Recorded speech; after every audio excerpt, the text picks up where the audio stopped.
Let's talk about WeatherBrains. Tell me where the idea for this whole animal came from. I mean, what prompted you to even get into this podcast business?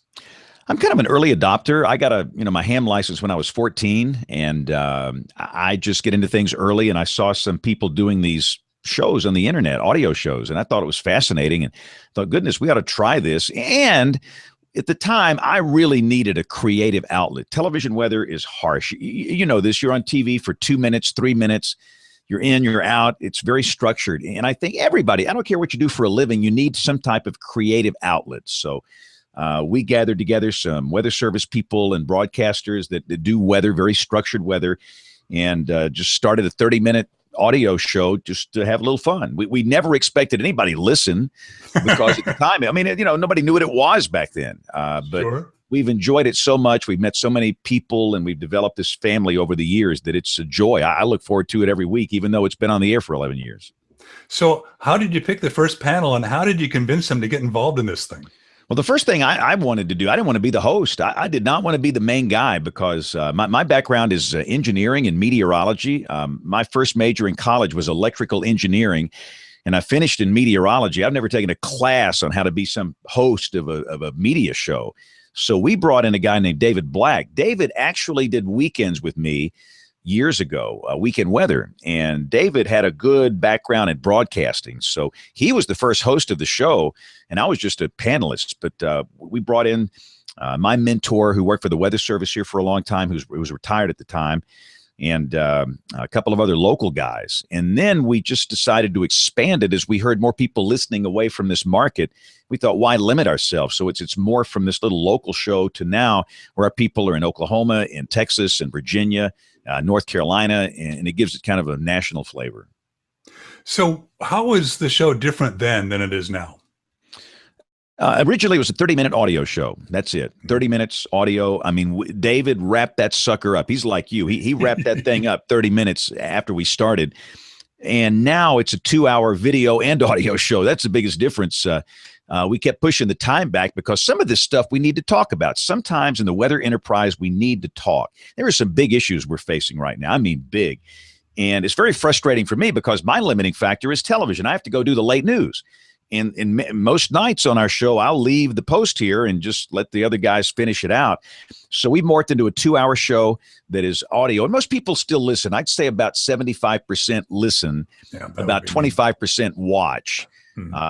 We just, looking at the numbers, that's the way it shakes out. We put it on video because my boss here wanted to put it on our local digital weather channel.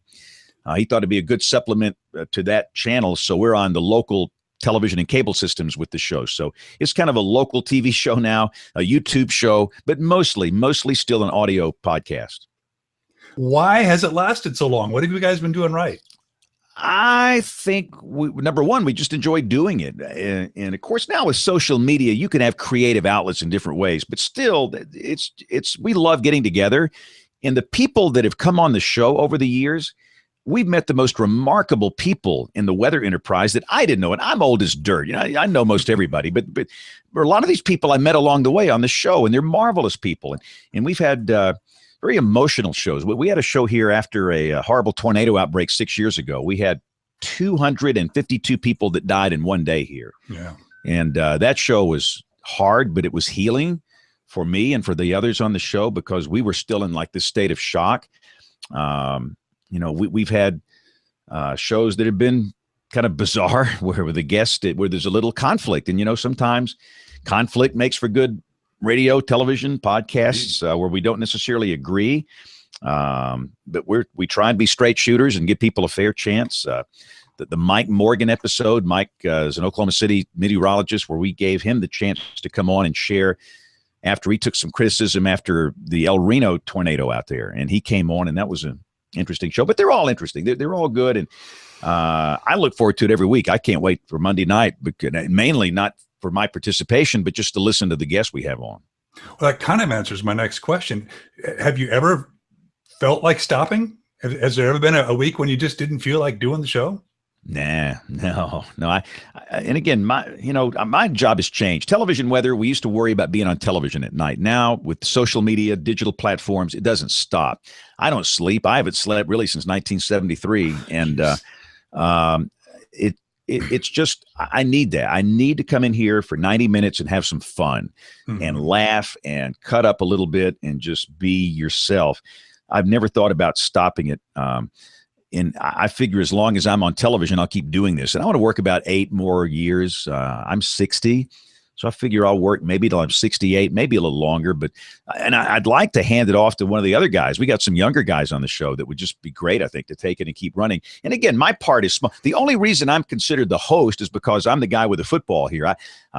We do the show, and I'm the button presser guy. I'm the producer, the engineer, the bottle washer here, the sound effects guy. And if I'm not here, they really can't do it right. So I pretty much have to be here. But again, I've never thought about stopping. And, sometimes we think about, well, we're going to run out of guests. Well, no, there's always somebody, the new people, there's a new generation getting in the weather enterprise. There's always somebody new. And quite frankly, some of the guests we've had in years past need to be on a regular basis. Some of these are characters like Chuck Doswell.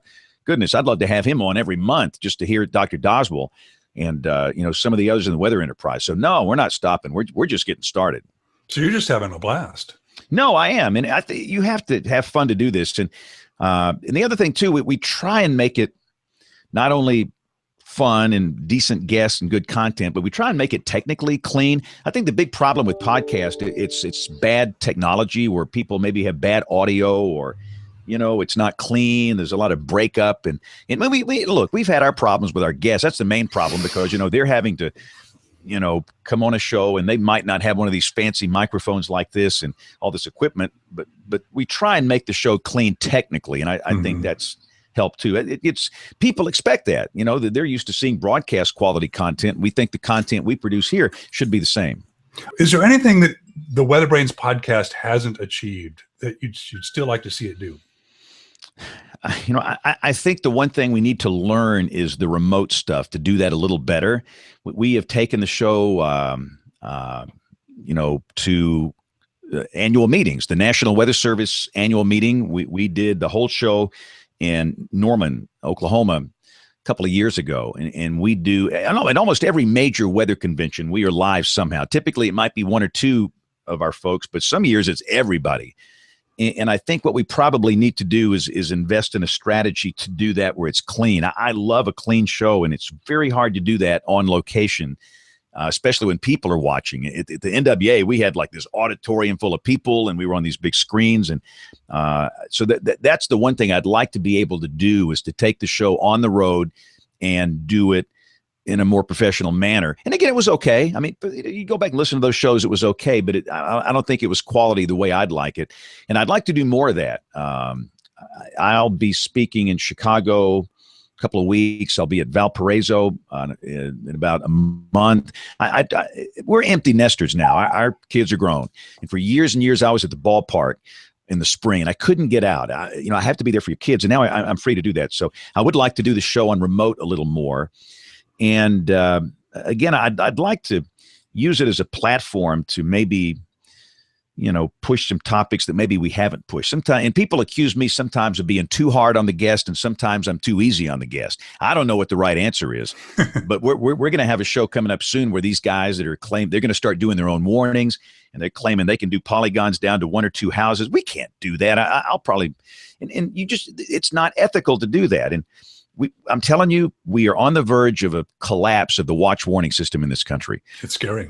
All the TV stations are about to start doing their own warnings. I'm telling you, that horse is leaving the barn. The train is out of the station. And if we don't stop it, we're going to have mass chaos. And I've got empirical evidence, research in my hand from social scientists that will show that inconsistent messaging and confusion will lead to deaths, period. And so we're going to try and tackle this thing in the summer. But so many of our shows are just fun, and they need to be fun. But every once in a while, we need to do the hard shows, and I think we need to do the hard shows a little more often instead of doing the fluffy, easy shows. So that's something else I'd like to do. We just got some issues. We've got some issues in the weather enterprise we have to tackle, and if our show can be an outlet for that, great. And we know a lot of people listen. I mean, let me tell you what, if we make somebody mad, we hear about it. How many are there? Tell me about the audience. What do you know about the audience? And that's the other thing. It's fuzzy math. but podcasting is fuzzy math. You get downloads. You don't know somebody listened for 1 minute to the whole show. You don't know. You just don't know. And we've not tried to monetize this show. We all have jobs. We have a salary. We don't need to.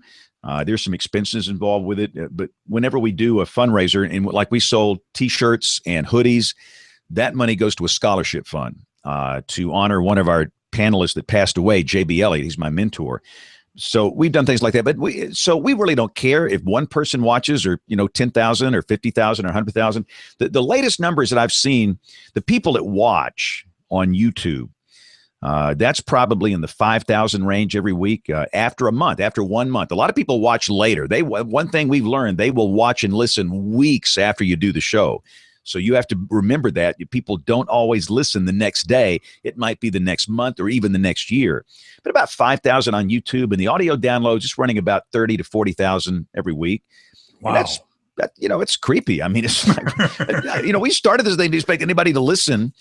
And, there's a lot of people listen to this thing. And again, we don't want that to bother us, or I don't even want to think about it. We just want to, we call it the digital mahogany table. We sit around, it's like we're sitting at a coffee table, just chatting about the weather. And, again, will we ever monetize it? I don't know. Maybe if I get fired, we'll have to. In this business, you never know. You've been in this business. You never know. But again, for some, and again, there's nothing wrong with monetizing these things. And, you've got the two big models. You got the advertising model, and then the value for value model, which is where listeners just send donations. You have a Patreon account or a GoFundMe or something, and people just send in some donations. It's great. But people that need to do that, that's great. I support a lot of podcasters. But the shows, I listen to podcasts driving down the road. But in our case, I don't think we're going to do that. Mm-hmm. All right. So I need to let you go. Let me ask you that one last question. What advice, if any, do you have for anybody who might be thinking about starting a podcast, whether it's about weather or anything else? Be consistent. If you're going to do it every week. Don't do a show once a month or once every 2 months. You've got to do it consistent, on a consistent basis. I don't think we've missed a week in 11 years. Wow. So be consistent. Be sure the quality is good. Invest in a mic. And I got to spend money on this kind of thing, or even what you've got. Spend at least $20 or $30 on a decent little mic to make it sound good. And be sure your guests sound clean. And then just be yourself. Don't try and be somebody else. That's the beauty of podcasting. You don't have to be some professional radio announcer guy. Just be yourself and have fun and talk about what you have a passion for. Everybody has a passion. Everybody loves something. And in my case, it's weather. I was born with it. I don't know why, but just find a subject and follow your passion and talk about it. And if you do that and do it consistently, you'll be successful. And I think that and while it seems like there's a 10 million podcasts, and there probably are, I still think the door is open for some people to take some niches that maybe haven't been filled and do shows. So it's a fun thing to do. There's no barrier to entry. And just go do it and have fun and promote it. Get on social media. And that's the other thing, with social media, now you got free promotion. And we have to be careful with that. That's the one thing, I dabble in it pretty heavily, but I don't do politics over there. I don't do anything. But if you follow me on Twitter or any of those platforms, Instagram, Snapchat, Google Plus, whatever, there's no politics, no volatile stuff. It's just weather stuff. But build up an audience on social media and boom, there's your promotion. You're automatically able to promote yourself across your social media platforms. Great. All right, James, thanks so much for the time. It's been a real pleasure talking to you. It was a lot of fun. Hey, thank you. I'm honored to be here. This is fun. I didn't press a single button the whole show. And I hope we have a chance to shake hands, because I'm going to be at the DePage thing. I go to that every year. Awesome. We're going to have a lot. I got a lot to talk about. So I'm going to cram in. I think I get 45 minutes. I'm going to cram it in there. But come up and say hi. We'll have a lot of fun. I will definitely do that. And I'll be probably live tweeting your presentation as well. Great. Thanks a lot. Good to see you. Take care. Okay. Bye-bye. Bye now.